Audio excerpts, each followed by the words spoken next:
Pemirsa, Wadir Krimsus Polda Papua Barat mengatakan berkas ketiga tersangka kasus dugaan tindak pidana korupsi dan tindak pidana pencucian uang telah dinyatakan lengkap oleh Kejaksaan Tinggi Papua Barat tertanggal 3 Agustus sehingga akan dilakukan tahap 2, yaitu penyerahan para tersangka berikut barang bukti dari Polda kepada Kejaksaan Tinggi Papua Barat.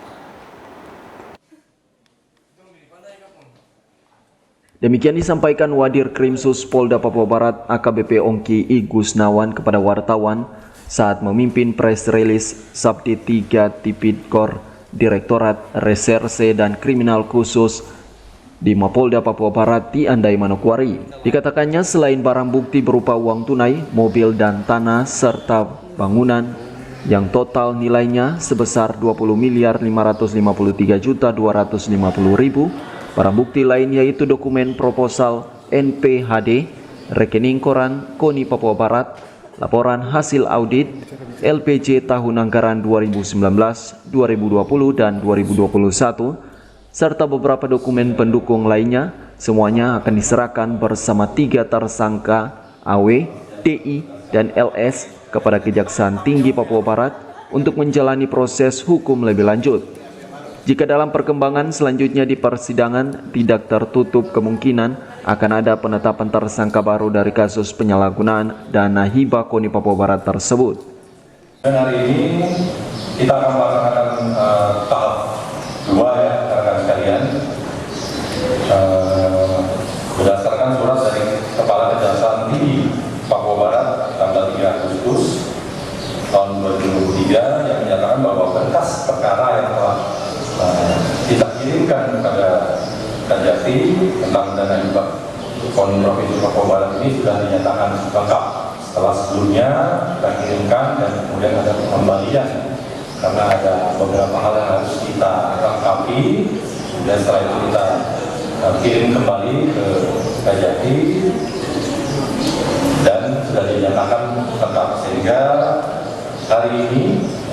Rabu tanggal 6 Agustus 2023 tersangka beserta barang bukti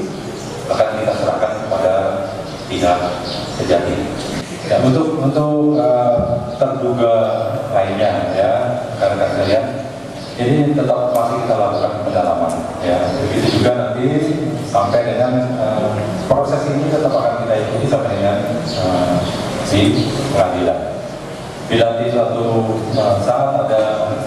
bukti-bukti yang lain mungkin terungkap di pengadilan, itu tetap akan kita lanjuti dengan melakukan penyelidikan maupun penyidikan. Sementara itu, salah satu penyidik dari Sabti 3 Tipidkor Direktorat Reserse dan Kriminal Khusus Polda Papua Barat mengungkapkan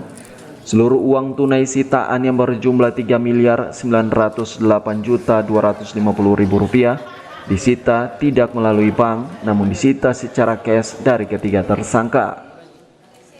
Kompol Antonius Weken mengatakan 3 tersangka yaitu AW saat itu merupakan bendahara KONI Papua Barat, DI merupakan ketua harian KONI Papua Barat periode lalu, dan LS adalah rekanan pihak KONI Papua Barat. Kami juga sudah bekerja sama kemarin dengan PPATK, dan memang hasil dari PPATK sendiri pun dari aliran transaksi keuangan itu secara transfer itu hampir tidak ada. Jadi memang semua secara cash ya, secara cash ataupun secara tunai. Makanya kami dari hasil pun dari TPPU yang kami dapat itu transfer itu hampir kami katakan tidak ada, karena memang semua aliran transaksi ini semuanya kami pun meminta uang ini itu secara tunai, bukan kami ambil dari bank. AW ini sebagai bendahara, di mana tugasnya itu sebagai untuk mengelola keuangan KONI itu dari semenjak tahun 2019, 2020, 2021 sesuai dengan tahun anggaran yang kami Tipidkor tangani. Kemudian dalam pembuatan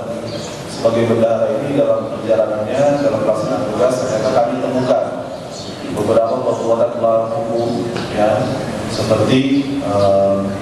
membuat laporan pertanggungjawaban yang fiktif ataupun laporan pertanggungjawaban yang double claim ataupun ganda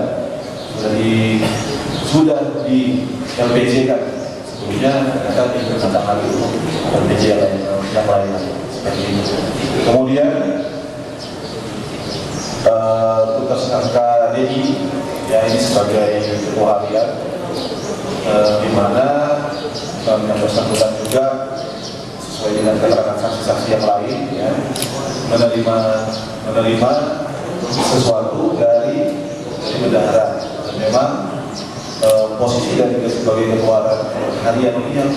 sebagai penanggung jawab untuk kegiatan-kegiatan termasuk dengan pengelolaan kendaraan yang menandatangani LPJ yang mengesahkan LPJ yang kami temukan itu secara fiktif ataupun ada ganda pertanggungjawaban seperti itu. Yang selanjutnya untuk tersangka LS ini selain dari sebagai apa yang kami temukan itu adanya kerjasama ya, saudara LS ini kerjasama dengan pihak KONI dalam hal pengadaan snack ataupun makanan ringan ya untuk kegiatan KONI. Itu ada beberapa temuan sesuai dengan temuan dari BPKP dan kemudian hubungannya juga terkait dengan ada beberapa aliran dana atau aliran dari hasil tindak pidana korupsi yang dinikmati juga oleh saudara LS. Ariam Serombi Romanokwari, CWM Cenawa.